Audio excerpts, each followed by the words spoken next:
À l'invitation d'Olivier Détournay, je vais donc vous parler d'Einstein. Einstein et la relativité. Alors, Einstein, vous le savez tous, c'est une sorte de figure monumentale, c'est un monolithe écrasant, c'est une mythologie gelée à lui tout seul. Il fut à la fois une sorte d'intellectuel total, mais aussi un héros populaire auquel on a consacré de son vivant et après plus de 2000 livres, si mon compte est bon, des milliers d'articles, des centaines de documentaires. On l'a tellement photographié que son visage est aussi connu que la face de la Lune. On l'a également statifié, décortiqué.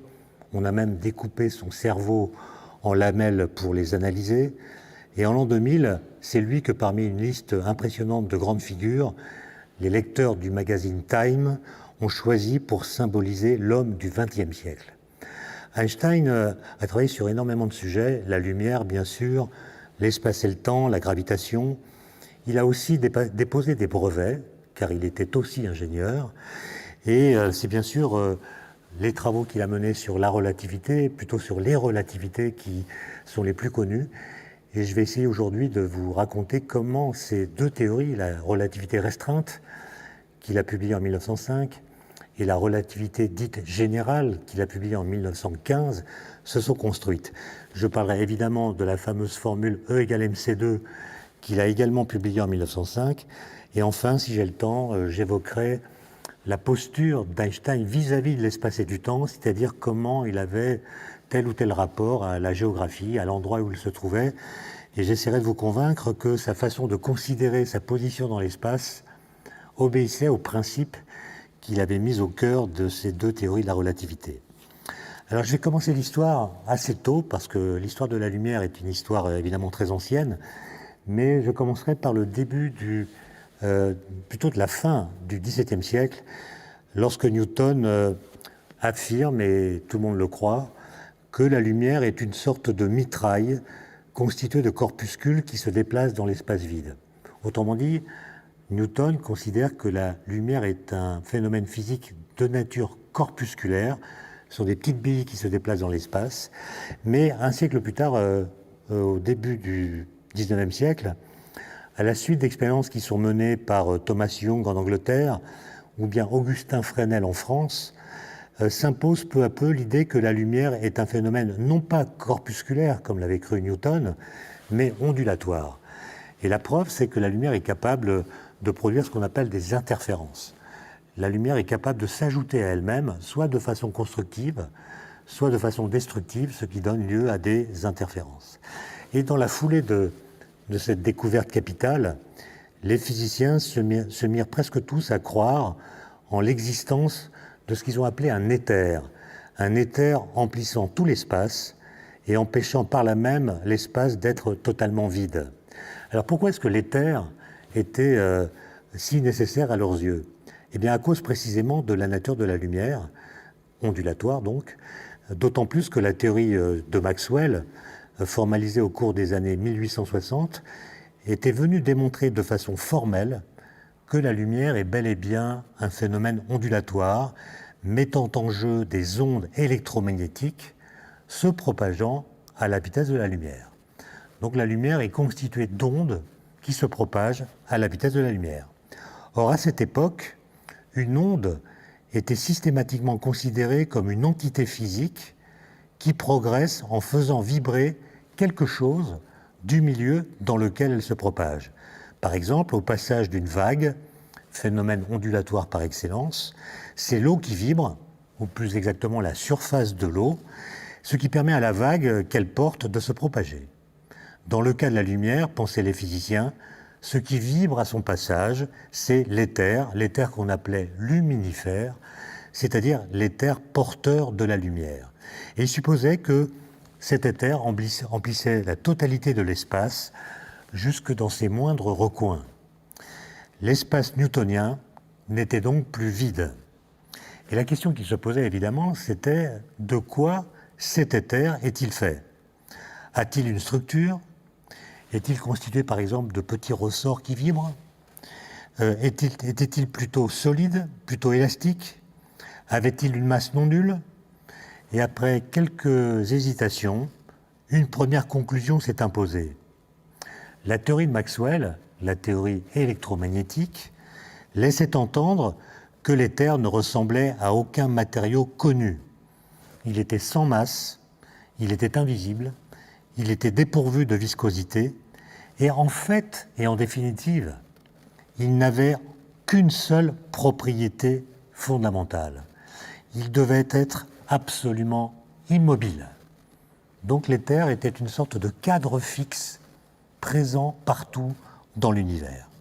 Alors, à partir du moment où ce résultat a été établi, un physicien américain qui s'appelle Albert Michelson, aidé bientôt par un autre physicien qui s'appelle Edward Morley, n'ont eu de cesse, tous les deux, de vouloir mesurer, grâce à ce qu'on appelle un interféromètre, la vitesse de la Terre par rapport à cet éther censé être absolument immobile.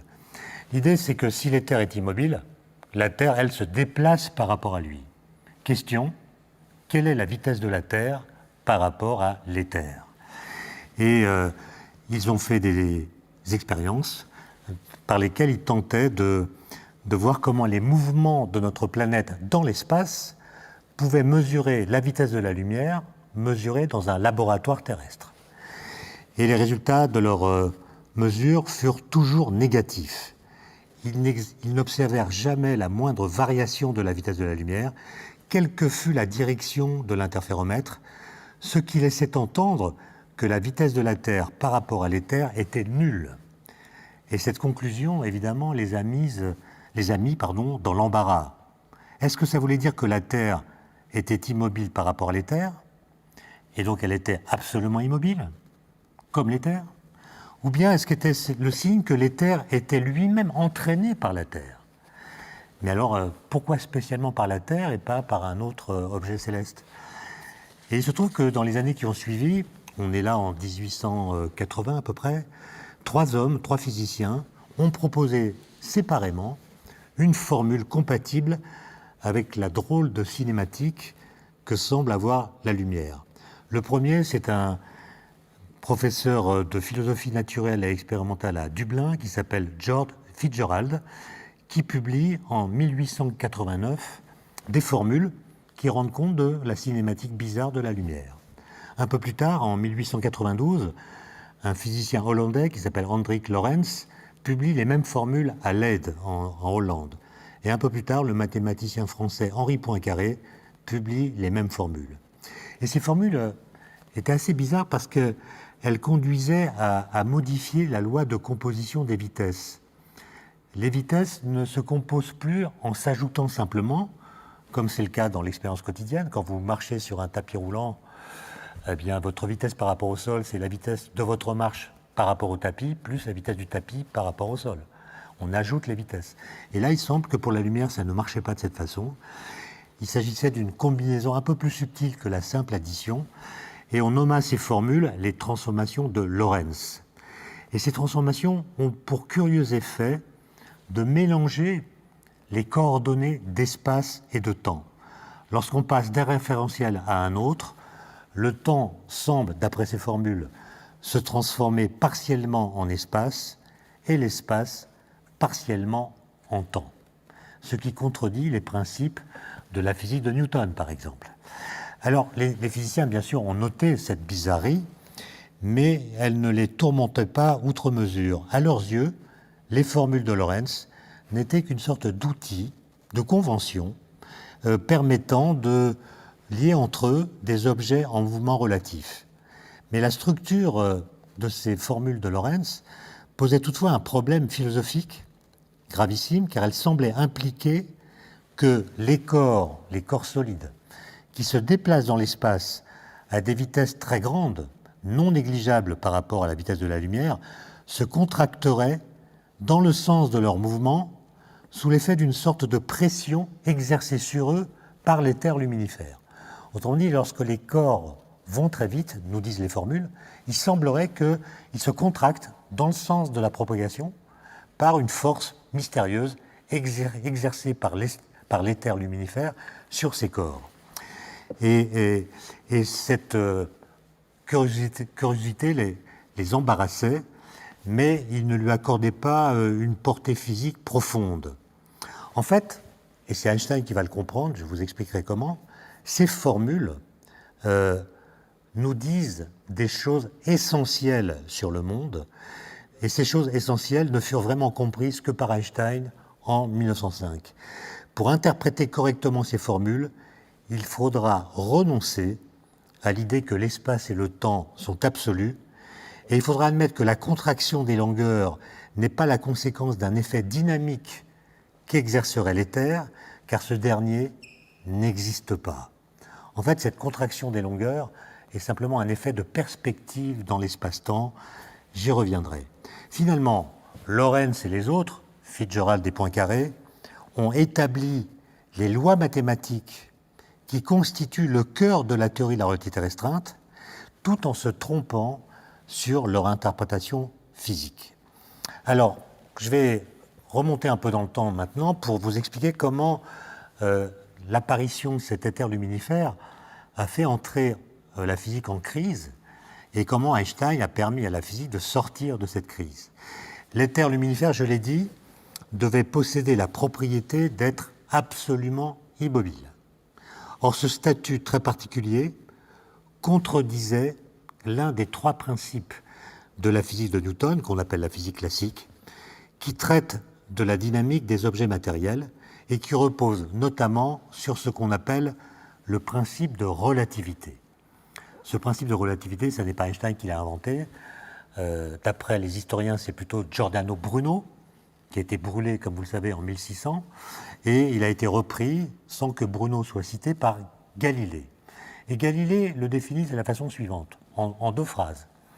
Il dit « Le principe de relativité est un principe selon lequel le mouvement est comme rien. » C'est-à-dire, quand nous sommes en mouvement, tout se passe pour nous comme si nous n'étions pas en mouvement.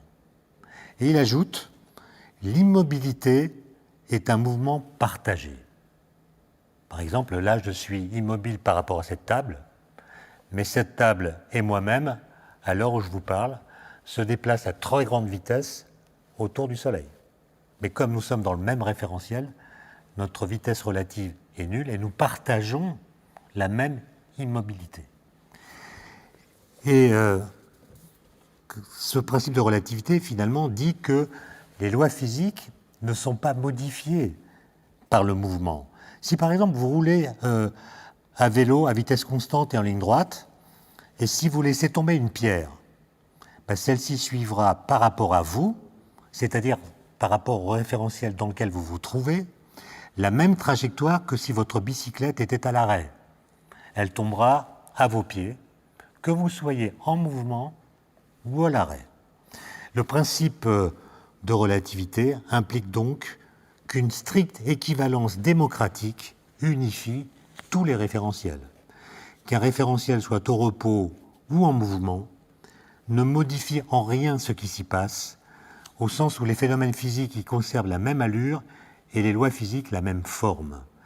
Par conséquent, il n'existe aucun référentiel particulier qu'on pourrait distinguer des autres en prétendant qu'il serait immobile dans l'absolu. En effet, sitôt désigné, un tel référentiel pourrait toujours être considéré comme en mouvement par rapport à d'autres référentiels ayant exactement le même statut que lui. En somme, la mécanique de Newton, la mécanique classique, nous dit « rien n'est immobile dans l'absolu ». Rien n'est immobile dans l'absolu. Alors que l'électromagnétisme de Maxwell semble nous dire « l'éther luminifère est absolument immobile ». Et donc il y a une sorte de contradiction entre ce que dit la mécanique de Newton et ce que dit la théorie de Maxwell de l'électromagnétisme à propos de l'éther. Les deux théories qui sont parfaitement validées chacune dans son domaine s'appuient sur des principes respectifs qui sont en contradiction mutuelle. Comment résoudre ce hiatus ? Certains physiciens en étaient venus à questionner les principes de la mécanique au motif qu'ils contredisaient le statut quasi sacré à leurs yeux de l'éther. Mais Einstein, alors tout jeune, n'était pas du tout prêt à les suivre les yeux fermés. il tenta de changer la perspective en effectuant ce qu'on pourrait appeler un pas de côté. En août 1899, donc 6 ans avant 1905, alors qu'il a tout juste 20 ans, au beau milieu de ses vacances, il écrit à Mileva Maric, qui est la jeune fille qui étudie avec lui à l'école polytechnique de Zurich, qui deviendra son épouse quelque temps plus tard. Il écrit ceci: « Je suis de plus en plus convaincu que l'électrodynamique des corps en mouvement, telle qu'elle se présente actuellement, ne correspond pas à la réalité et qu'il doit être possible de la présenter de façon plus simple. L'introduction de l'éther dans les théories de l'électricité a conduit à l'idée d'un milieu ayant un mouvement dont il est possible de parler sans que l'on soit capable, à mon avis, d'associer une signification physique à ce que l'on dit. Je crois que les forces électriques ne peuvent être définies correctement que dans un espace vide, c'est-à-dire un espace dans lequel il n'y a pas d'éther. » Fin de citation.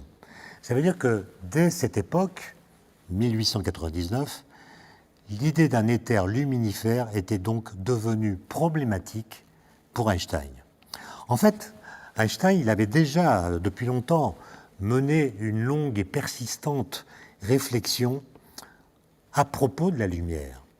En juin 1895, alors qu'il a 16 ans, il est domicilié avec ses parents près de Milan, après qu'il a démissionné du lycée de Munich, dans lequel il étudiait. Il avait démissionné parce que la discipline dans ce lycée était beaucoup trop dirigiste et militaire à ses yeux. Il avait démissionné en jurant que plus jamais il ne remettrait les pieds dans une salle de classe. Il était donc en 1895 déscolarisé. Il a passé une année en dehors de toute école et il a écrit une lettre à son oncle maternel, César Koch, une lettre qu'il a intitulée, qui est une sorte de petit mémoire, qu'il a intitulé « Sur l'état présent des recherches à propos de l'éther dans les champs magnétiques ». C'est un texte rédigé en allemand, évidemment en allemand gothique, sur des feuilles d'écolier.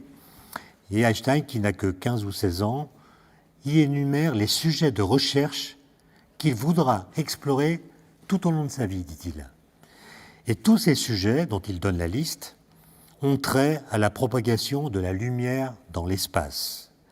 L'une de ces questions est la suivante, une sorte d'expérience de pensée. Il se pose la question suivante: qu'adviendrait-il si de la lumière émettait de la lumière? Question évidemment qui en ouvre d'autres. Quelle serait la vitesse de la lumière émise par la lumière? Pourrait-elle aller plus vite que la lumière émettrice? Mais alors, de la lumière irait plus vite que la lumière. Et puis si on ajoute les vitesses, comme on a l'habitude de le faire, la vitesse de la lumière émise par la lumière, c'est la vitesse de la lumière qui est la source, plus la vitesse de la lumière, ce qui fait 2 fois la vitesse de la lumière. Mais si la lumière émise émet à son tour de la lumière, quelle sera la vitesse de la lumière émise par la lumière émise? 3 fois la vitesse de la lumière, puis 4, puis 5. Et donc Einstein comprend que si la lumière est capable d'émettre de la lumière, et si les vitesses s'ajoutent, alors il doit exister un escalier cinématique qui permette que de la lumière ait une vitesse infinie. Et la question c'est, est-ce que ce raisonnement est juste? Et un peu plus tard, en 1896, il est à cette époque-là à nouveau scolarisé, non pas en Allemagne mais en Suisse, dans une petite ville qui s'appelle Aarau, dans un lycée où les méthodes pédagogiques sont beaucoup plus libérales qu'en Allemagne. Et Einstein là, a passé sa 17e année, et un jour, il formule une question en forme, là encore, d'expérience de pensée. Simplement là, l'expérience de pensée va mettre en scène son propre corps, ce qui sera sa grande originalité par la suite. C'est une question étrange qui est à rebours du mode de pensée classique des physiciens, puisque précisément, il imagine son corps dans une certaine situation, il imagine qu'une certaine théorie physique est exacte, et il essaie de ressentir avec son corps ce qu'il éprouverait dans la situation qu'il a imaginée, si les lois physiques qu'il a prises en référence sont vraiment vraies. Et la question qu'il se pose est la suivante: comment percevrais-je la lumière si je chevauchais un rayon lumineux. Dans cette situation, les ondes électromagnétiques dont est constituée la lumière me paraîtraient stationnaires. Si vous êtes à cheval sur une onde électromagnétique, vous êtes dans la position d'un surfeur qui est posé sur la crête d'une vague et qui va suivre le mouvement de la vague. Donc la vague qui est devant lui est immobile par rapport à lui, la vague qui est derrière lui est immobile par rapport à lui, il avance avec elle, de sorte que le surfeur voit autour de lui des ondes qui sont immobiles par rapport à lui, qui sont stationnaires. Et donc Einstein se dit, la lumière est en fait d'ondes électromagnétiques, si je suis à cheval sur une onde avec mon corps, je percevrai une onde stationnaire. Or, Einstein savait déjà à cet âge-là que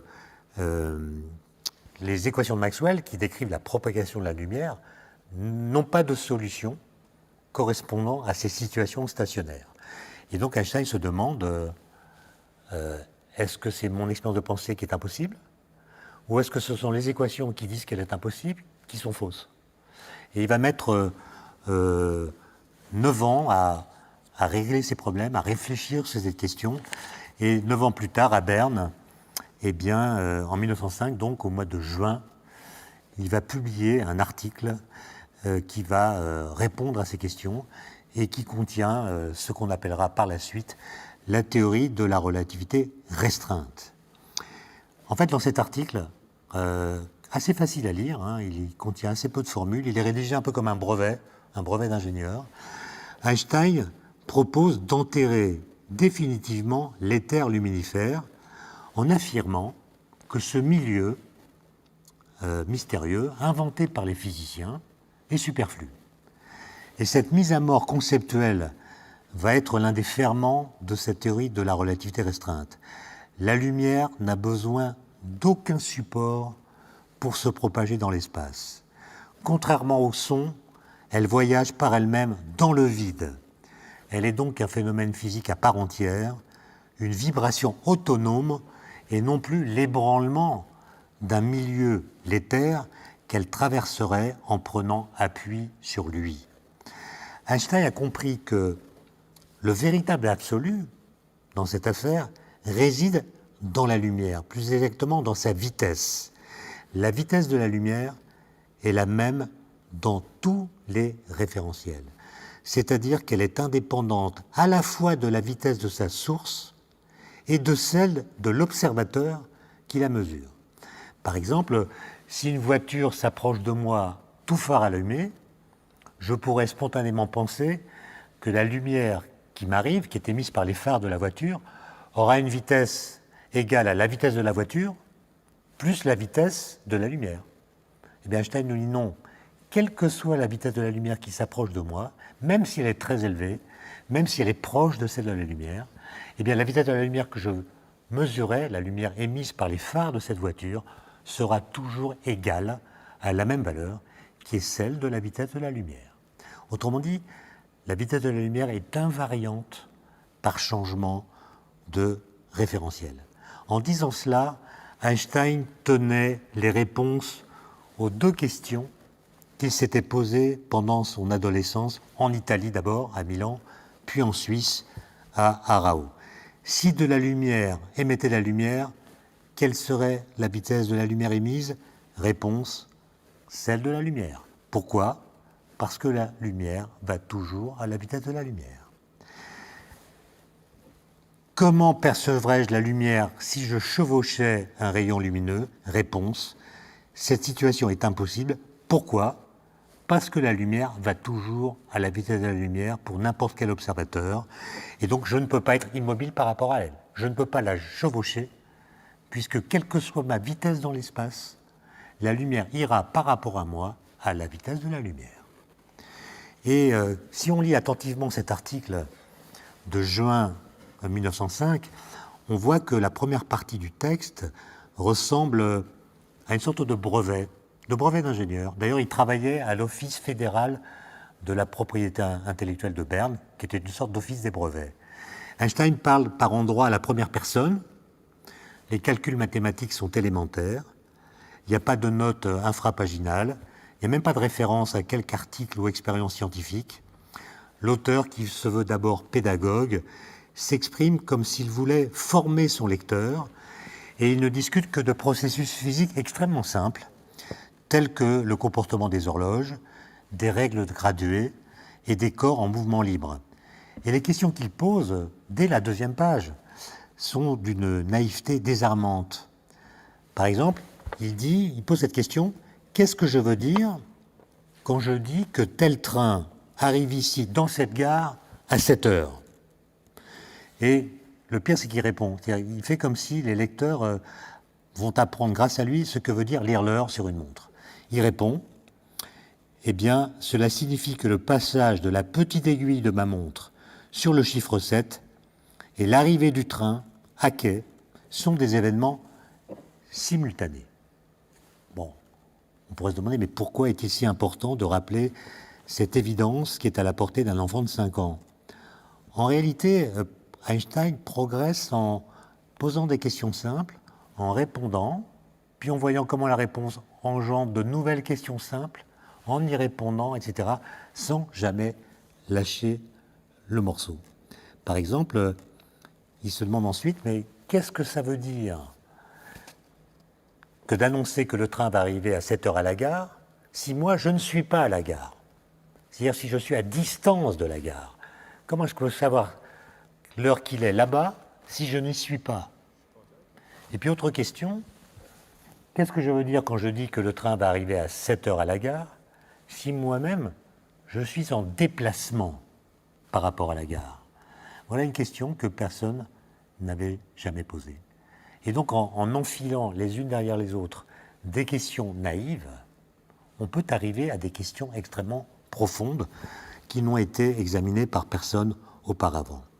Et un peu plus tard, évidemment, ce mariage entre l'invariance de la vitesse de la lumière et le principe de relativité va conduire à ce que l'espace et le temps ne soient plus absolus mais relatifs. C'est-à-dire que la vitesse va modifier, la vitesse de déplacement dans l'espace va modifier la mesure que l'on fait de la longueur d'un objet, par exemple. Selon qu'on est immobile par rapport à lui ou selon qu'on est en déplacement par rapport à lui, on ne mesurera pas la même longueur. Pareil pour les durées. Donc l'espace et le temps deviennent relatifs. Ensuite, au mois de septembre, Einstein, qui continue à réfléchir, il pense toujours aux mêmes choses, en fait, même quand il est en vacances. Il va avoir l'idée de ce qui va donner un tout petit article très court de septembre 1905, donc quelques mois plus tard, dans lequel il y a la fameuse formule E égale mc2, écrite avec des notations différentes.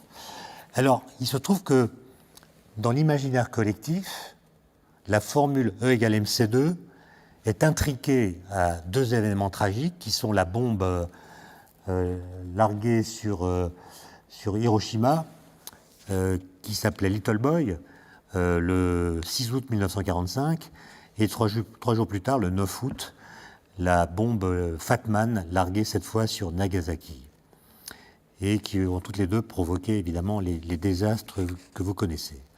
Et on a donc amalgamé la formule E égale mc2 à l'idée de la bombe atomique. En fait, c'est un amalgame complètement injuste, injustifié, qui a commencé 1 an après le premier essai d'une bombe atomique qui avait eu lieu au Nouveau-Mexique le 16 juillet 1945. Donc quelques semaines, 2 semaines, 3 semaines avant les largages des bombes sur Hiroshima et Nagasaki. Et pour commémorer cet anniversaire, le magazine Time, daté du 1er juillet 1946, afficha sur sa couverture une représentation saisissante d'Einstein qu'ils appellent le cosmoclaste, c'est-à-dire le destructeur de l'ordre. Elle montre le visage bienveillant d'Einstein, la crinière en bataille, avec les traits marqués, le regard portant au loin comme s'il interrogeait la postérité, cependant qu'en arrière-plan, une colonne de flammes et de fumée s'élève vers un nuage en forme de tête d'un cobra.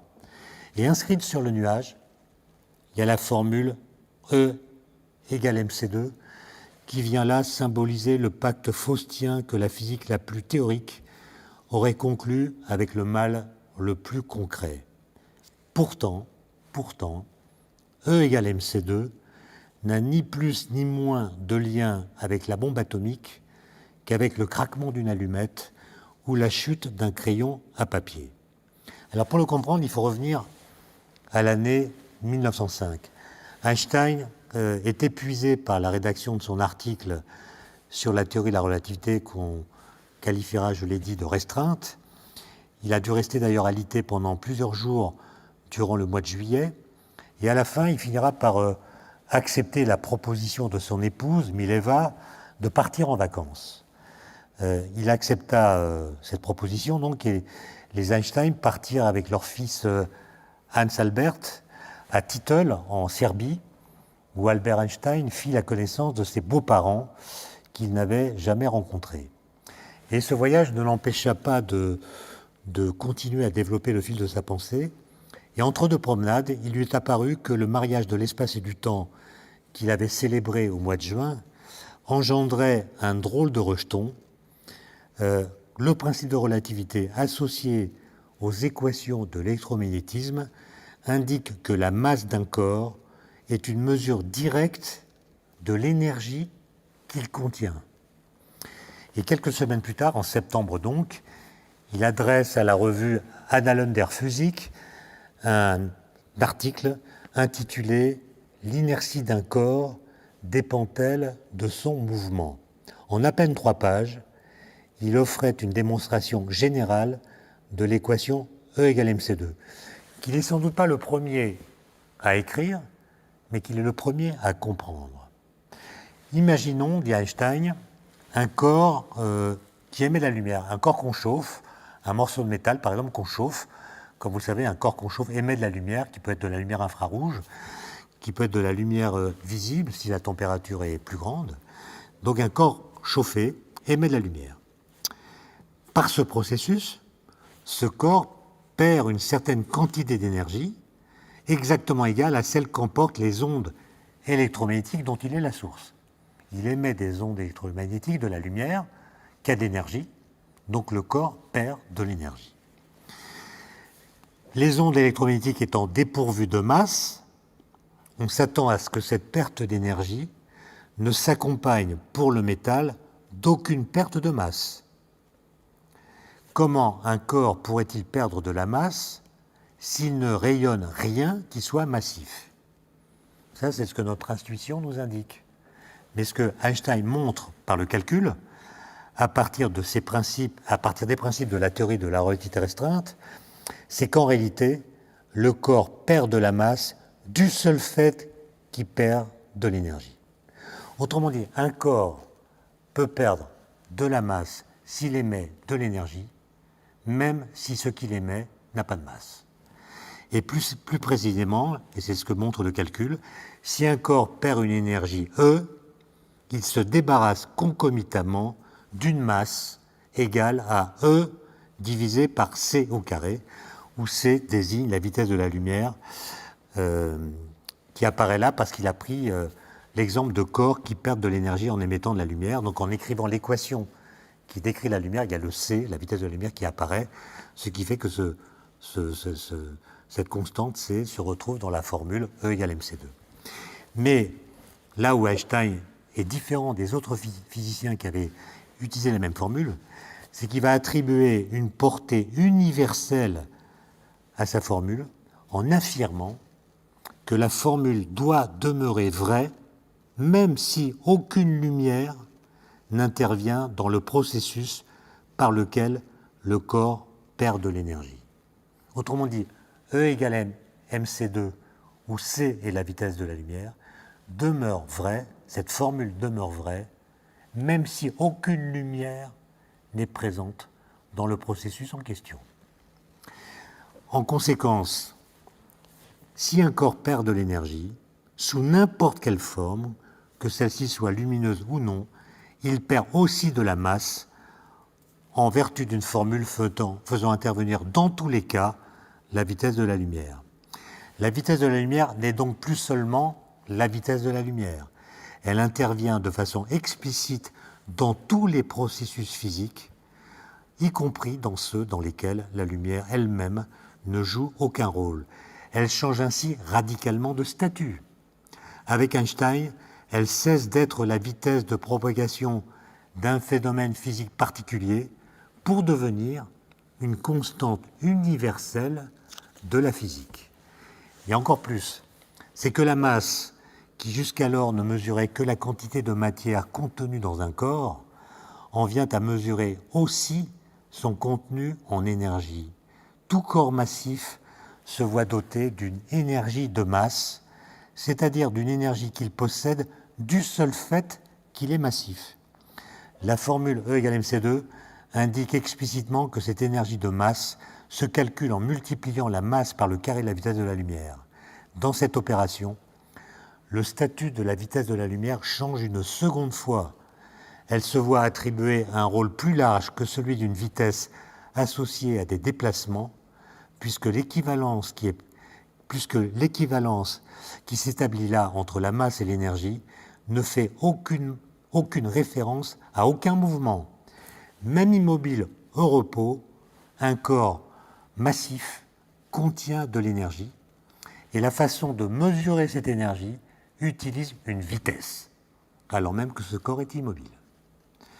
La formule E égale mc2 s'applique à tous les phénomènes dans lesquels de l'énergie est échangée ou transformée, mais rien en elle ne suggère le processus par lequel l'énergie contenue dans un morceau de matière, quel qu'il soit, pourrait être libérée.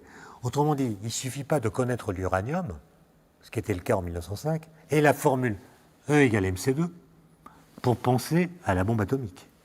En fait, on a parlé de bombe atomique à partir de 1939, après une découverte qui a été faite complètement par hasard par Lise Meitner et Otto Hahn, qui est le fait qu'un isotope de l'uranium particulier, l'uranium 235, est capable, lorsqu'il est percuté par un neutron lent, peu rapide, de se fissionner, c'est-à-dire de se couper en deux morceaux, avec libération d'énergie. C'est ce qu'on appelle la fission nucléaire, qui s'accompagne de la libération de neutrons, qui eux-mêmes peuvent percuter d'autres noyaux d'uranium 235 et ainsi induire ce qu'on appelle une réaction en chaîne, ce qui a permis le développement de l'arme atomique, évidemment, mais aussi des réacteurs nucléaires qui fonctionnent sur des principes semblables avec des contraintes évidemment différentes. Ça veut dire que Einstein n'a jamais pensé à la bombe et la formule égale mc2 n'impliquait pas par elle-même la possibilité de la bombe. Et d'ailleurs, Einstein n'a pas vraiment compris ce qu'était la fission. Il s'intéressait très peu à l'interaction nucléaire. Et il a fallu qu'au tout début de l'année 1939, Niels Bohr, qu'il connaissait bien, un autre grand physicien, lui rende visite à Princeton pour discuter avec lui des données les plus récentes sur la fission des noyaux d'uranium. Et Einstein l'a reçu avec une forme d'indifférence polie. Il n'a pas bien compris. Il a fallu qu'un peu plus tard, son ami hongrois Leo Szilard revienne le voir pour qu'Einstein se décide enfin et admette la possibilité d'une réaction en chaîne explosive.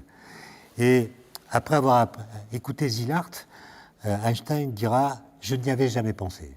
Je n'y avais jamais pensé. » Et sitôt convaincu, il eut besoin d'agir.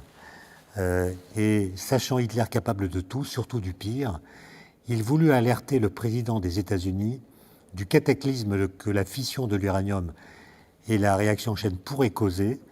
Et il a voulu informer Roosevelt, le président américain, de cette possibilité. Et il a écrit donc une lettre rédigée par Szilard, enfin il a signé plutôt une lettre rédigée par Szilard et Wigner, un autre physicien hongrois, qu'il a signée donc le 2 août 1939 à l'intention du président américain. Et c'est cette lettre qui va finir par, quelque temps plus tard, après l'attaque japonaise de Pearl Harbor le 7 décembre 1941, va conduire les Américains à lancer le projet Manhattan, qui va donc aboutir à la fabrication de plusieurs bombes atomiques. Ironie du sort, Einstein, en citant cette lettre, n'avait en tête que de parer à l'utilisation de la bombe atomique par les Allemands au cas où ceux-ci parviendraient à la fabriquer. C'était en quelque sorte un lanceur d'alerte. Et le 6 août 1945, apprenant par la radio le largage de Little Boy sur Hiroshima, il ne put articuler que ces mots « pauvre de moi ». Il était profondément touché par le drame du Japon qu'il avait visité en 1921, et c'est un peu comme s'il avait lui-même appuyé sur le bouton. Einstein dira de lui Oppenheimer, le père du projet Manhattan, le père scientifique en tout cas. Einstein était un solitaire qui aimait ses frères humains. Jamais il n'avait envisagé ce crime contre l'humanité. C'est le suprême et terrible paradoxe de la bombe atomique. Elle fut l'aboutissement ultime, mais indirect, de l'acte épistolaire d'un homme doux. Et Einstein, d'ailleurs, écrira en novembre 1945, donc quelques mois après Hiroshima et Nagasaki, il écrira ceci : « Je ne me considère pas moi-même comme le père de la libération de l'énergie atomique. Mon rôle en la matière a été tout à fait indirect. En fait, je n'ai pas prévu qu'elle serait libérée de mon vivant. Ce n'est devenu possible qu'à la suite de la découverte accidentelle de la réaction en chaîne, et ce n'est pas quelque chose que j'aurais pu prévoir, ni que quiconque aurait pu prévoir. » Mais on sait que l'histoire manie l'ironie, et elle ne fit pas exception pour Einstein. Le 1er novembre 1952, la bombe à hydrogène Mike dévasta l'atoll d'Enwethak. C'était un essai nucléaire atmosphérique. Mais cette bombe ne fit pas que détruire. L'analyse de ces déchets au laboratoire de Berkeley, aux États-Unis, montra que son explosion avait conduit par une succession de réactions en chaîne à la formation de 2 nouveaux éléments chimiques très radioactifs. Le premier, dont le numéro atomique est égal à 100, fut appelé le fermium, du nom de Enrico Fermi, ce physicien italien qui avait démontré la possibilité expérimentale de faire des réactions en chaîne. Le second élément, de numéro atomique 99, est un métal blanc argenté qui fut baptisé l'Einsteinium. Cette information secrète ne fut relevée qu'après la mort d'Einstein en 1955. C'est un délai qu'on peut qualifier d'heureux, c'est une précaution qu'on peut qualifier de sage, car il y a fort à parier que cet étrange hommage aurait accablé Einstein. J'en viens maintenant à la relativité générale qu'Einstein a publiée en 1915, qui est une nouvelle façon de penser la gravitation. Je vais donc vous parler de l'année 1905. Excusez-moi. Ça sera coupé au montage, je bois un petit coup.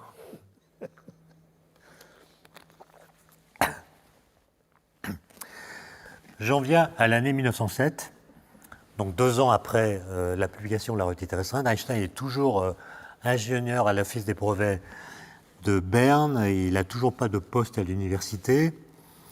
Et un jour, en rentrant des déjeuners, il fait une sieste, comme il a l'habitude de faire, sur le tabouret sur lequel il s'assoit devant son bureau. Et il fait une sieste semi-éveillée, c'est-à-dire il ferme les yeux et il veille à pas complètement s'endormir. C'est-à-dire que s'il s'endort, eh bien, il y a un mouvement réflexe de son corps qui le réveille.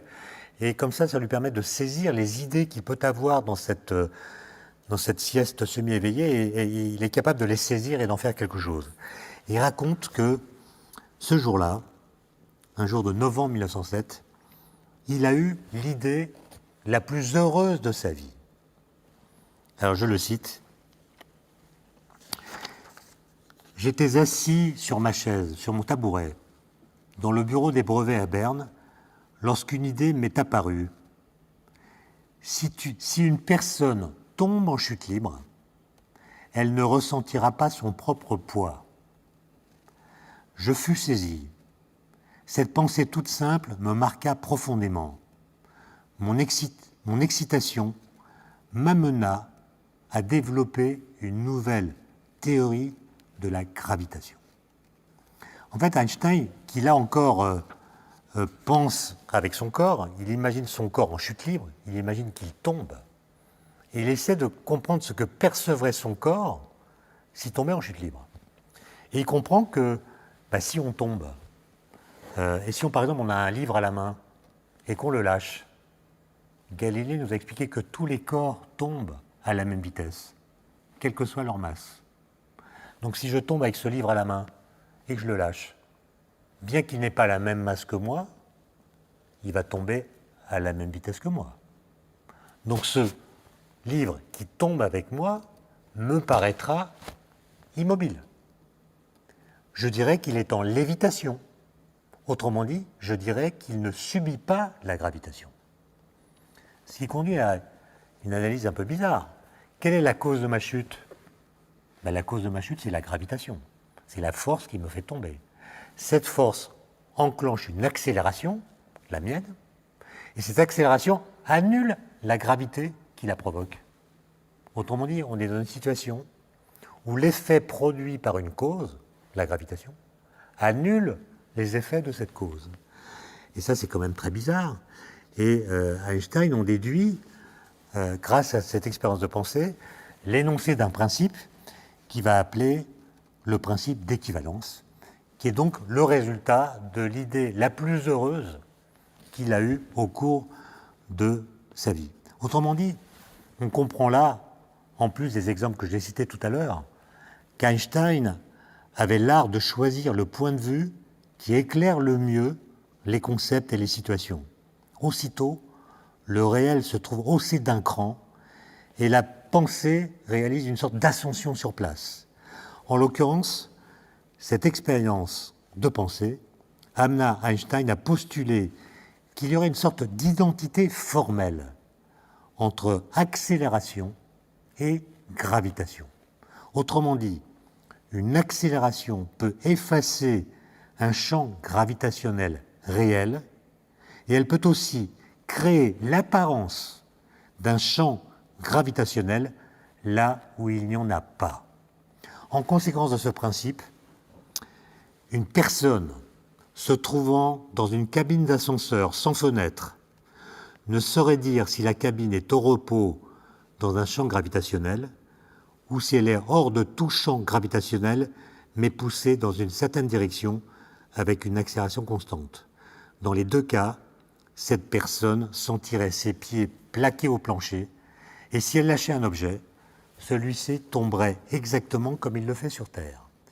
Que vous soyez dans une cabine accélérée, en dehors de tout champ de gravitation, que vous soyez posé immobile dans un champ de gravitation, les effets que vous observez sont les mêmes.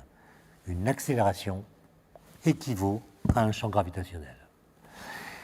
Et suivant le fil de sa logique, Einstein proposa de généraliser le principe de relativité que la théorie de la relativité restreinte réservait aux seuls référentiels galiléens, ce que je n'ai pas dit, c'est-à-dire à ceux qui sont en mouvement rectiligne et uniforme les uns par rapport aux autres. Il va généraliser ce principe de relativité à tous les référentiels, y compris à ceux qui sont accélérés, en s'appuyant donc sur cette équivalence entre accélération et gravitation. 4 ans plus tard, on est donc en 1911, Einstein est à Prague. À Prague parce qu'enfin, il a obtenu un poste académique. Il est professeur à l'université allemande de Prague. Et il va découvrir là, parce qu'il suit toujours les mêmes idées, une conséquence extraordinaire qu'a le principe d'équivalence lorsqu'on l'applique non plus à un corps massif qui tombe ou qu'on accélère, mais à la lumière. Que devient le principe d'équivalence lorsqu'on l'applique à la lumière? Einstein fait une expérience de pensée. D'ailleurs, il habite un immeuble qu'on peut visiter encore, qui était électrifié, ce qui était rare à l'époque, avec une cabine d'ascenseur qu'il prenait tous les jours pour regagner son appartement. Et il imagine qu'il est dans cette cabine d'ascenseur accélérée. Donc il est dans la première situation que je décrivais tout à l'heure, cabine d'ascenseur, en dehors de tout champ de gravitation, accélérée dans une certaine direction. Il est dans la cabine, il imagine qu'il y a un trou qui est percé dans la paroi de l'ascenseur, qui permet à de la lumière d'entrer dans la cabine. La vitesse de la lumière étant finie, c'est-à-dire non infinie, la lumière va mettre un certain temps pour traverser la cabine. Pendant ce temps, que fait la cabine d'ascenseur? Elle monte vers le haut, elle est accélérée, et donc la lumière va toucher la paroi opposée à un endroit qui n'est pas en vis-à-vis du point d'entrée, puisque la trajectoire de la lumière vue par l'observateur qui est dans la cabine sera une trajectoire courbée. Donc, Einstein qui est dans l'ascenseur voit une lumière dont la trajectoire est courbée par l'accélération de son référentiel. Là-dessus, il n'y a rien de très surprenant, sauf que Einstein se souvient du principe d'équivalence. Ce qu'il a vu dans l'expérience de pensée qu'il vient d'imaginer est exactement la même chose qu'il verrait si, au lieu d'être dans une cabine accélérée dans une certaine direction, il était dans une cabine immobile posée dans un champ de gravitation. Par exemple, dans le champ de gravitation terrestre. Donc la cabine est posée sur le sol, immobile, et Einstein fait la même expérience, il y a de la lumière qui entre, et il doit voir la même chose que dans la première situation, en vertu du principe d'équivalence. Donc alors que la cabine est immobile, la lumière aura une trajectoire courbée, comme dans la première situation. Dans la première situation, qu'est-ce qui courbait la trajectoire? L'accélération. Dans la seconde situation, il n'y a plus d'accélération. Qu'est-ce qui va courber la lumière? La gravitation. Einstein comprend que le principe d'équivalence implique que la gravitation courbe la lumière, bien que la lumière soit sans masse. Et ça, évidemment, c'est une révolution. Il va démissionner de son poste à Prague, retourner à Zurich. Pourquoi Zurich? Parce qu'à Zurich habite son ami Marcel Grossmann, qui étudiait avec lui à Zurich pendant qu'il était élève à l'Institut Polytechnique.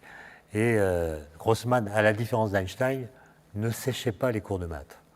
Et Einstein savait que Grossmann avait appris tout ce qu'on pouvait savoir sur les géométries dites non euclidiennes. Et Einstein a compris là qu'il fallait changer la géométrie de l'espace-temps pour tenir compte du fait que la lumière est courbée par la gravitation. Il comprend que ce phénomène-là pourrait être observé lors d'une éclipse totale du Soleil. Il y en a une qui s'annonce dès 1914, pour le mois d'août en Crimée. Une expédition est montée, mais en Crimée en 1914, c'est la guerre, l'équipe est arrêtée, les mesures ne sont pas faites, heureusement, parce que les prédictions d'Einstein à cette époque étaient fausses. Il n'avait pas trouvé les bonnes équations, et il faudra attendre novembre 1915 pour que Einstein publie les équations de la relativité générale qui modifient complètement la façon de comprendre la gravitation. Au lieu d'imaginer que la gravitation est une force qui s'exerce au travers de l'espace, à distance, il faut imaginer que la gravitation n'est pas une force, mais une déformation de la géométrie de l'espace-temps. Un peu plus tard, il prédira l'existence des ondes gravitationnelles, qui sont des vibrations de la métrique de l'espace-temps, qui seront détectées pour la première fois un siècle plus tard, c'est-à-dire en 2015. Je n'ai pas le temps, malheureusement, de vous raconter tout cela, mais ça sera peut-être l'objet d'une autre conférence. Pour finir, je voudrais que nous discutions ensemble d'une phrase qu'Einstein a écrite un jour sur son rapport à l'espace. Voilà ce qu'il a écrit dans son journal. « Je suis véritablement un voyageur solitaire. Je ne me suis jamais senti pleinement chez moi, ni dans mon pays, ni dans mon foyer, ni avec mes amis, ni même dans ma famille proche. » Vous savez qu'Einstein a été d'abord allemand, puis à 16 ans, il a renoncé à la nationalité allemande pour ne pas faire le service militaire en Allemagne. Il était donc apatride, puis il est devenu suisse, puis il est devenu suisse et allemand, puis il a renoncé à sa nationalité allemande quand Hitler est arrivé au pouvoir. Il était donc suisse, puis il est devenu américain quand il a émigré aux États-Unis en 1933. Bref, il avait un rapport à la nationalité, disons, assez élastique. Mais ce que je voudrais vous dire en conclusion, c'est que, en général, l'identification d'une personne à une région de l'espace-temps semble toujours s'imposer. Tout homme serait d'abord d'un pays, d'un endroit dans le temps, pour parler comme Peggy, ou tenir sa place, ou habiter pour vivre, en sa finitude, une vie d'homme en chair et en âme. C'est ce que dit Peggy. Et il me semble qu'Einstein fut un contre-exemple. Il incarna une sorte de génie du non-lieu. Et je vais vous donner quelques anecdotes pour finir qui éclairent sans le prouver ce que je tente de vous expliquer. Par exemple, en juillet 1933, il vit en Belgique, à Cocq-sur-Mer, un petit village au bord de la mer, parce qu'il comprend qu'il ne peut pas retourner en Allemagne, puisque les nazis ont brûlé ses livres, investi son appartement, bref, il sent que sa sécurité serait menacée en Allemagne. Donc il est en Belgique et il va en Angleterre pour rencontrer Churchill et il rencontre aussi l'ancien Premier ministre qui est David Lloyd George. Et il est convié à un dîner et on lui demande de signer le livre d'honneur qui lui est tendu à la fin du repas. Et il y a une rubrique qu'il doit remplir où il y a marqué « adresse ». Quelle est votre adresse? Et Einstein répond « aucune adresse ». Ce qui était factuellement vrai à ce moment précis de son existence et qui le fut d'une autre façon plus sophistiquée tout au long de sa vie. Il écrira d'ailleurs un jour à un de ses amis, en 1920, il écrit à Max Born ceci: « L'endroit où on s'installe, ce n'est pas important. En tant que parfait déraciné, je ne me sens pas qualifié pour te conseiller. » Parce que Max Born lui demandait s'il devait plutôt prendre un poste universitaire à tel endroit plutôt qu'à tel autre endroit. Einstein dit les cendres de mon père sont à Milan. J'ai enterré ma mère ici il y a quelques jours à Berlin. Moi-même, j'ai erré sans cesse, étranger partout. Mes enfants sont en Suisse et les circonstances font qu'il n'est pas simple pour moi d'aller les voir quand j'en ai envie. L'idéal pour un homme comme moi est d'être chez soi n'importe où, avec ses proches et les êtres aimés. Je ne me sens donc pas le droit de te conseiller.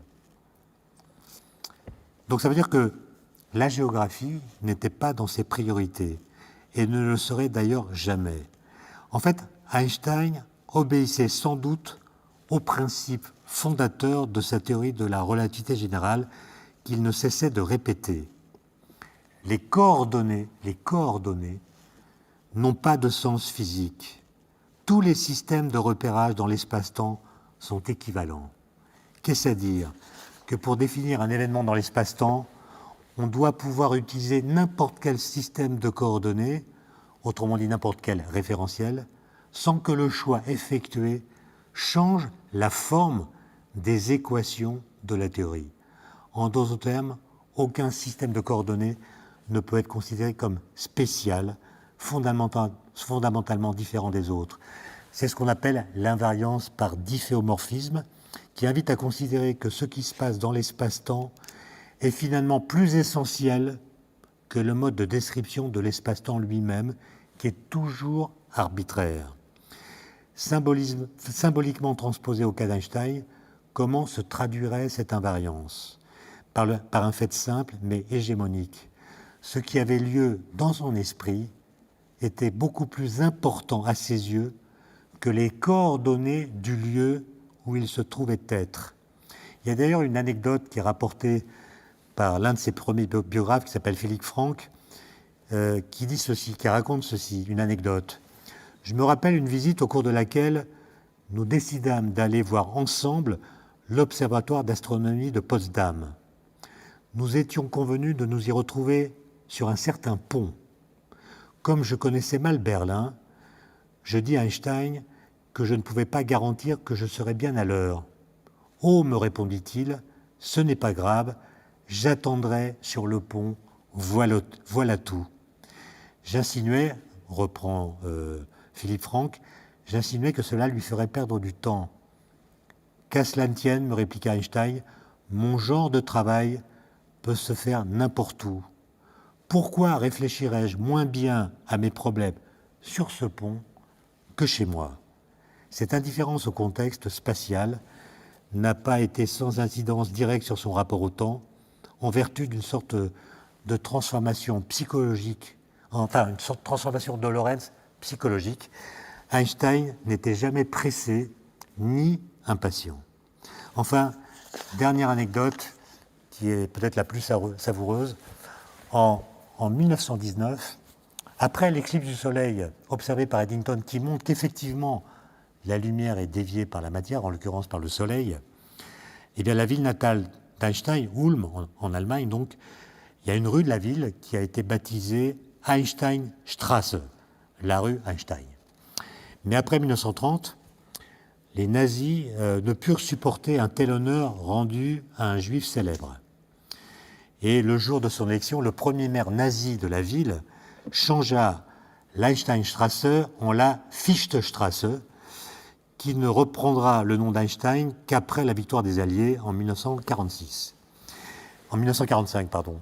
Et en 1946, Einstein apprend qu'il y a eu ces changements de nom donnés à la rue qui avait été un temps baptisée Einsteinstraße, et il écrit une lettre qui sera ma conclusion. J'avais eu connaissance à l'époque de l'amusante histoire des noms de rues qui m'avait bien fait rire. J'ignore si on en a changé depuis lors, et plus encore quand aura lieu un nouveau changement. Mais je suis tout à fait capable de modérer ma curiosité à ce propos. Je pense qu'un nom neutre, comme par exemple la rue de la Girouette, conviendrait mieux à la mentalité politique allemande et rendrait superflu à l'avenir tout nouveau changement de nom.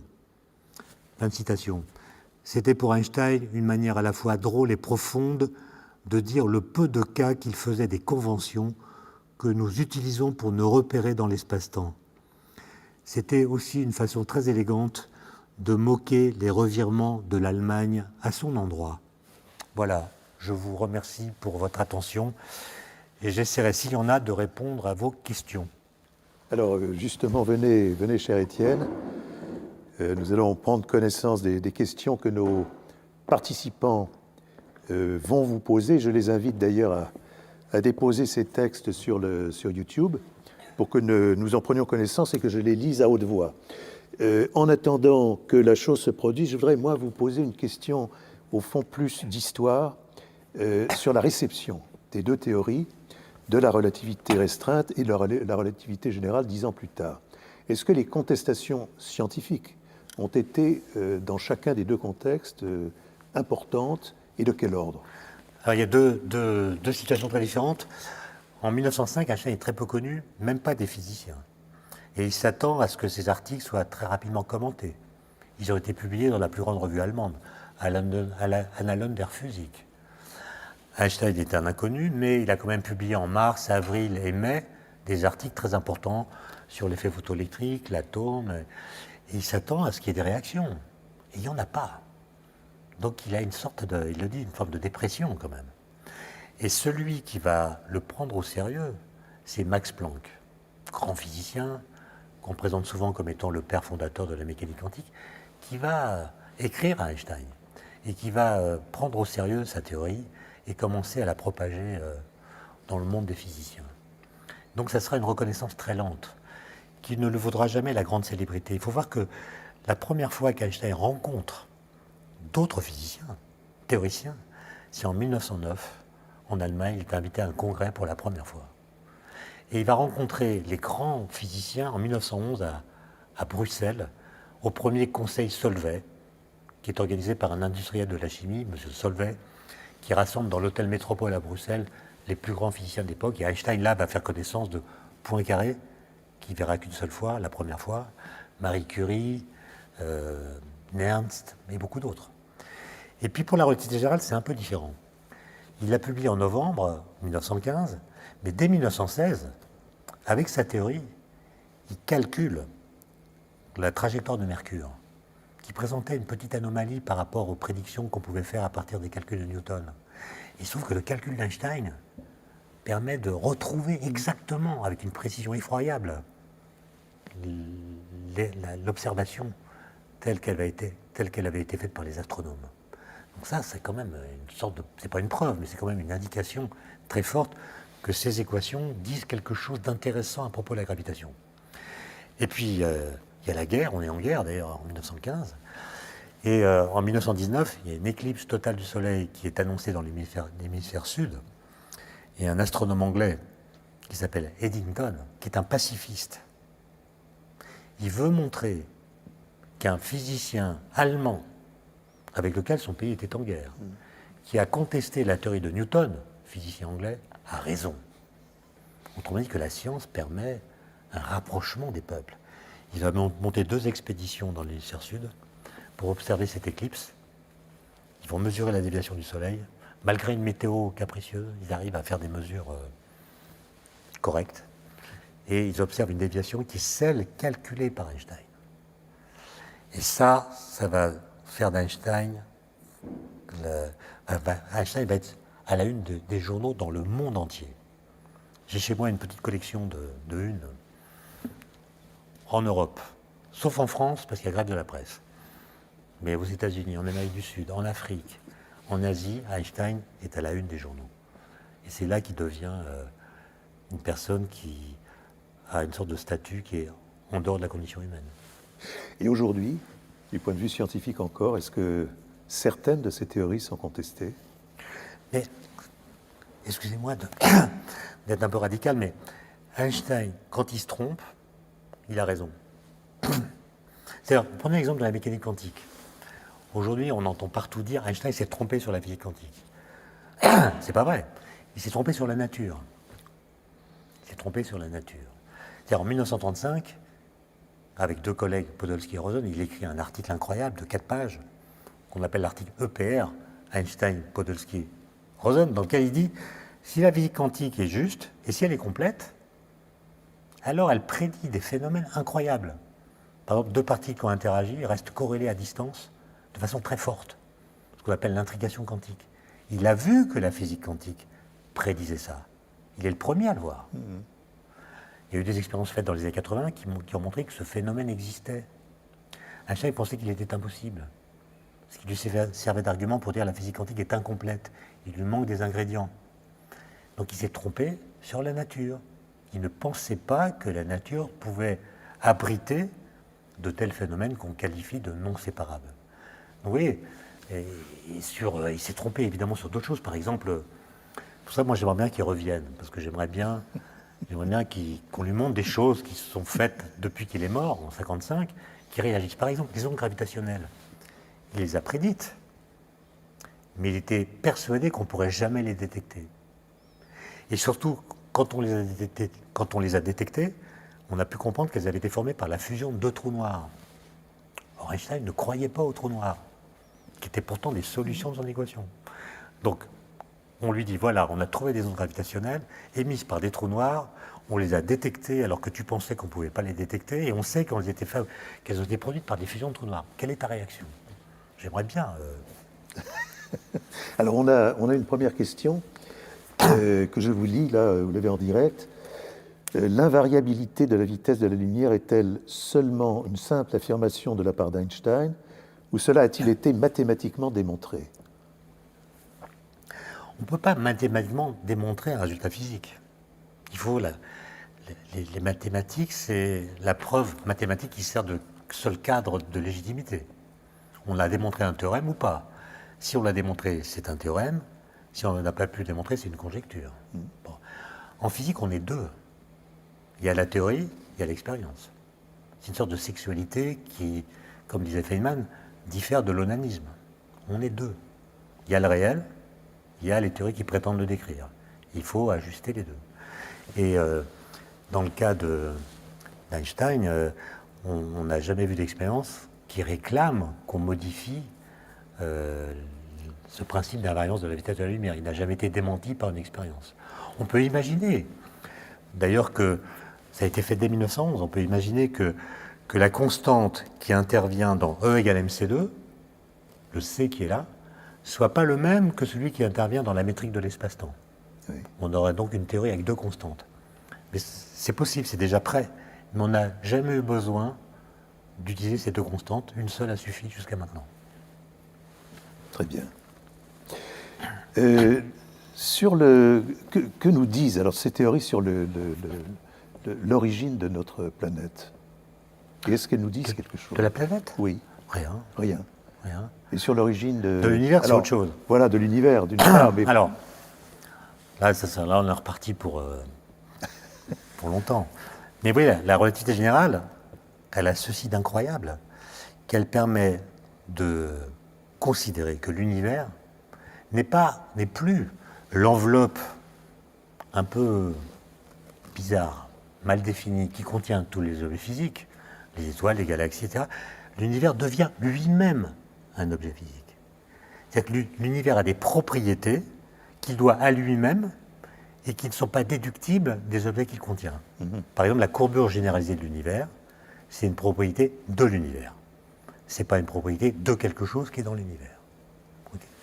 Donc, l'univers devient un objet physique, ce qui fait que quand on dit, au XXe siècle, l'univers a une histoire, on dit une phrase qu'avaient déjà dite des physiciens du XIXe siècle, notamment ceux qui faisaient de la thermodynamique, qui disaient l'univers a une histoire, il va vers la mort thermique.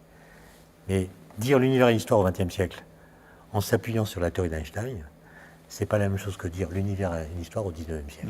Bien sûr. Parce que dans le premier cas, quand on s'appuie sur Einstein, c'est l'univers en tant qu'objet qui évolue.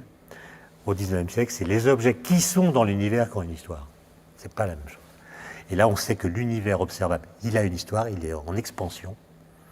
Et quand on remonte au cours du temps, donc quand on fait dérouler le temps à l'envers, on aboutit à une singularité, à un point donc de taille nulle, température infinie, qu'on appelle le Big Bang. Et alors, la question, c'est est-ce que le Big Bang, c'est l'origine? La réponse, c'est non. Ben, voilà. Alors, oui, mais, mais encore. Ah, mais non, mais là, oui, non, je sais bien. Mais, il faut essayer, mais... Non, mais oui, parce que mais quand oui, même... Alors, d'abord, quelle part prend-il, lui, dans cette il pensait que l'univers était stationnaire. D'accord. Donc il pensait donc, que... il a ajouté rien. En 1917, il a même rajouté une constante dans sa théorie qu'on appelle la constante cosmologique pour bloquer l'univers. On l'avait fait remarquer qu'il n'y a pas de solution stationnaire dans son équation. Donc son équation dit, l'univers, soit il est en contraction, soit il est en expansion, mais il ne peut pas être stationnaire. Einstein dit, c'est pas possible, l'univers est forcément stationnaire. Donc il a rajouté une constante qui joue le rôle d'une antigravitation. Voilà, pour calmer le jeu. Et puis dans les années 30, quand on a découvert expérimentalement que l'univers est en expansion, il a supprimé cette constante en disant qu'il avait commis là l'erreur, une bêtise, quoi. Et puis aujourd'hui, cette constante revient parce qu'elle pourrait être l'énergie noire. Enfin, c'est compliqué. Mais ce que je veux dire, c'est que quand vous prenez simplement la théorie d'Einstein pour décrire la gravitation, qui est la force dominante à grande échelle, et vous déroulez les équations à l'envers, vous avez ce que je vous ai dit, c'est-à-dire l'univers observable devient de plus en plus petit, sa taille rétrécit, de plus en plus chaud, de plus en plus dense. Puis on aboutit à une singularité à laquelle on associe un instant zéro, qu'on a appelé le Big Bang, une température infinie, une densité infinie. Bon. Et on a dit c'est le Big Bang, qu'est-ce qui a fait office d'allumette cosmique, etc. Et on en parle toujours comme ça. Or, on voit bien que ce discours-là, il ne va pas, il est incomplet. Pourquoi? Parce que quand on remonte le cours du temps, l'énergie augmente, je l'ai dit. La densité d'énergie augmente. Donc les particules, elles sont de plus en plus énergétiques. Donc elles subissent toutes les forces de la nature, pas simplement la gravitation. Elles subissent les forces nucléaires, les forces électromagnétiques, qui ne sont pas décrites par les équations d'Einstein, qui ne décrivent que la gravitation. Donc il y a un moment où cette extrapolation, même si elle est mathématiquement juste, devient physiquement fausse. Ce moment, c'est ce qu'on appelle le mur de Planck. Et quand on essaie de décrire, en mariant la physique quantique, qui décrit les trois autres forces, et la théorie d'Einstein de la gravitation, on essaie de voir ce qui s'est passé avant. Et quand on le fait, avec des modèles qui sont à l'ébauche, la singularité disparaît. Donc nous n'avons pas encore la preuve que l'univers a une origine. Il se peut que le Big Bang soit simplement une transition de phase entre un univers d'avant et l'univers actuel. Bref, avant de parler d'origine, il faut déjà prouver qu'il y en a eu une. On n'est pas sorti de l'auberge. Au contraire, on y est et on ne peut pas... Alors, on revient aux questions des participants. Quelles sont les théories actuelles les plus prometteuses pour unifier mécanique quantique et relativité générale? Comme vous savez, il y a plusieurs pistes. Quand j'étais plus jeune, on parlait beaucoup. Excusez-moi, Non, mais je vous en prie, j'ai la bouteille. Vous voulez avoir une extinction de voix qui est en voie d'extinction, mais... Très bien. Quand j'étais plus jeune, on parlait beaucoup de la théorie des cordes, qui invite à considérer que les particules ne sont pas des objets ponctuels, mais des petites cordes qui vibrent dans un espace-temps élargi, avec plus que 4 dimensions. Oui. Et c'est une théorie très séduisante, parce que même si dans ses principes, on ne met pas la gravitation, à partir des principes fondamentaux de la théorie, on peut déduire les équations d'Einstein, comme si la gravitation était déductible des principes de la théorie des cordes. C'est lui donner une aura incroyable. Et puis on s'est rendu compte que c'était plus compliqué, que par exemple, il n'y a pas qu'une seule théorie des cordes, il y en a un très très grand nombre, que si on met l'hypothèse de l'inflation dedans, on démultiplie la théorie, et du coup son statut est un peu moins fort aujourd'hui qu'il était dans le passé.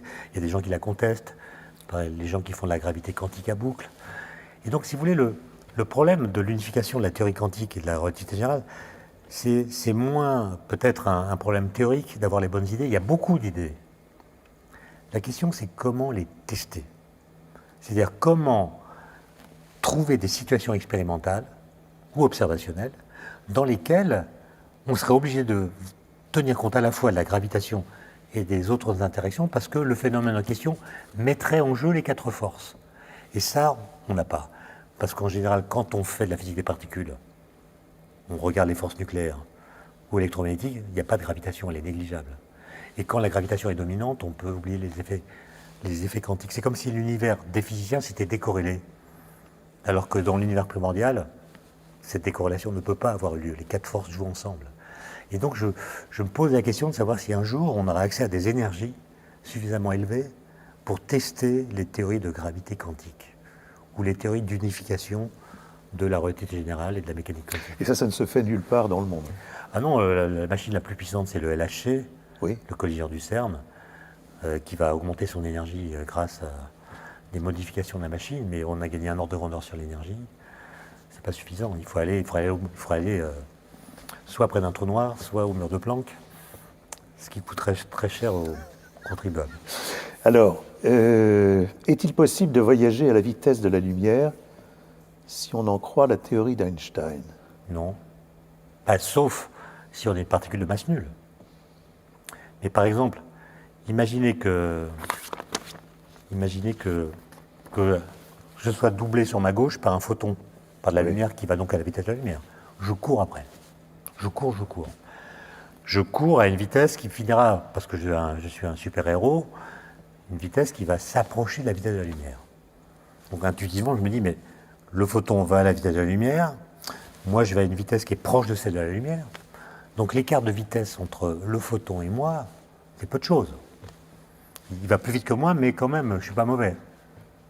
Eh bien non, la théorie de la relativité restreinte vous dit, non, même si vous courez à une vitesse proche de la vitesse de la lumière, derrière un photon, la vitesse du photon par rapport à vous, c'est la vitesse de la lumière. Donc c'est même pas la peine de courir. Que vous couriez ou pas, la vitesse du photon par rapport à vous est toujours la même. Très bien. C'est décevant et en même temps... Une question tout à fait historique. De quoi Einstein est-il mort? Alors je crois qu'il a fait une rupture d'anévrisme. Oui. On lui a proposé une opération et il a refusé en disant c'est bon.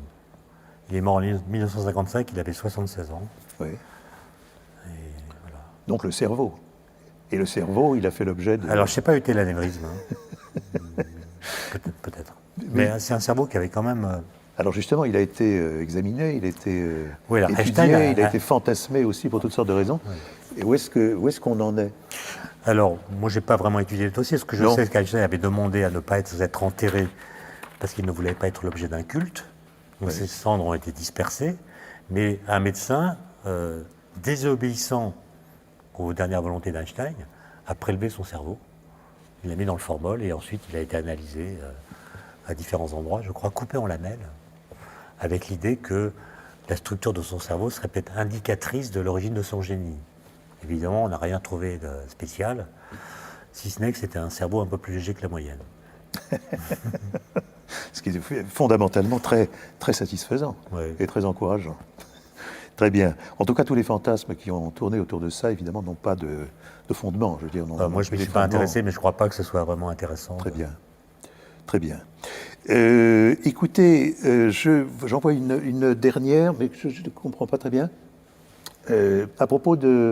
À propos d'Einstein et de sa... Je vous l'ai dit, tel qu'il se présente, il est connu qu'Einstein avait envisagé d'un bon œil la destruction totale de l'humanité grâce à ses avancées. Je ne crois pas que cette proposition soit exacte. D'un Donc, bon la suite- œil. Oui, d'un bon œil. Alors c'est peut-être une erreur d'énoncé. A-t-il vraiment insisté auprès du président des États-Unis pour éviter, j'imagine, que la bombe soit lancée? Non, il n'a jamais vu d'un bon œil la fin de l'humanité. Par contre, il l'a envisagé. Il Oui. l'a envisagé, notamment Voilà.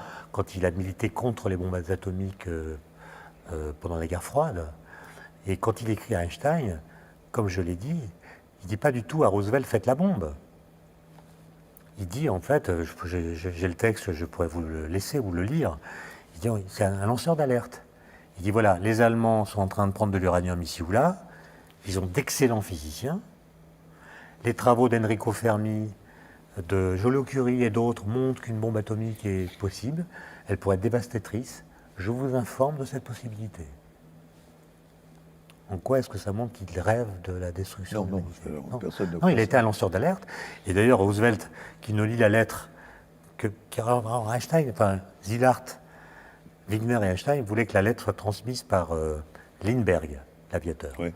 Puis quand ils ont vu qu'il était un peu philo-nazi, ils ont changé leur fusil d'épaule, ils l'ont donné à un économiste qui s'appelait Sachs, qui n'a pu la lire à Roosevelt qu'au mois d'octobre 1939. Et Einstein pas Einstein, Roosevelt va monter un comité uranium, et c'est uniquement après la découverte du plutonium que l'engagement des États-Unis sur la bombe va devenir massif, à Los Alamos notamment. Très bien. Et Einstein n'a jamais collaboré à la fabrication de la bombe. Et quand il a appris la nouvelle, il a été très surpris. Il ne savait pas qu'il y avait le projet de bombe atomique. Quelle vérification expérimentale manque-t-il pour valider l'ensemble des théories d'Einstein?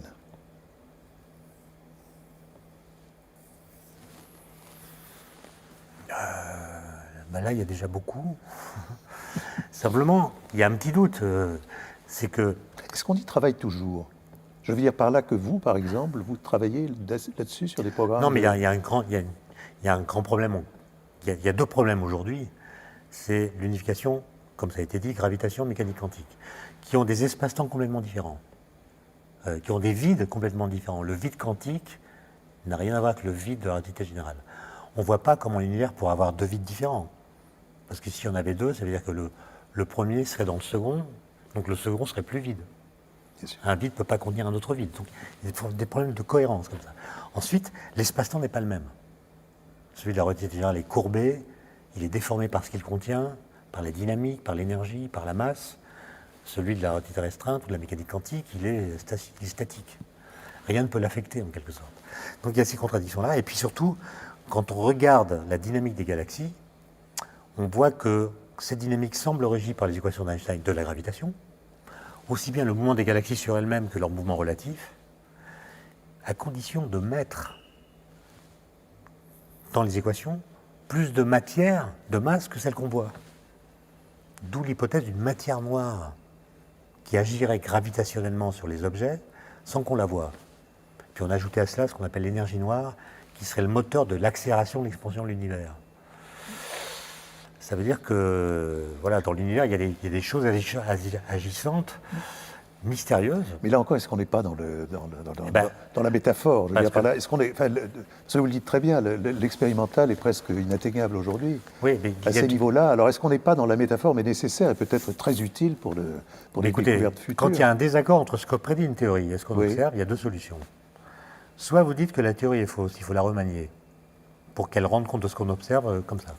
C'est ce qu'on appelle la solution législative. On change la loi.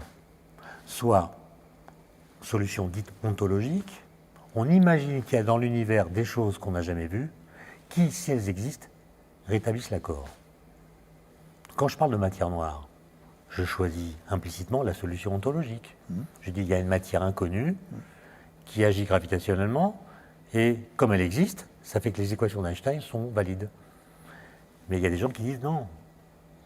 On doit choisir la solution législative, on doit modifier la théorie d'Einstein, c'est ce qu'on appelle les théories de gravité modifiées, pour rendre compte du mouvement observé des galaxies sans invoquer la matière noire ou l'énergie noire.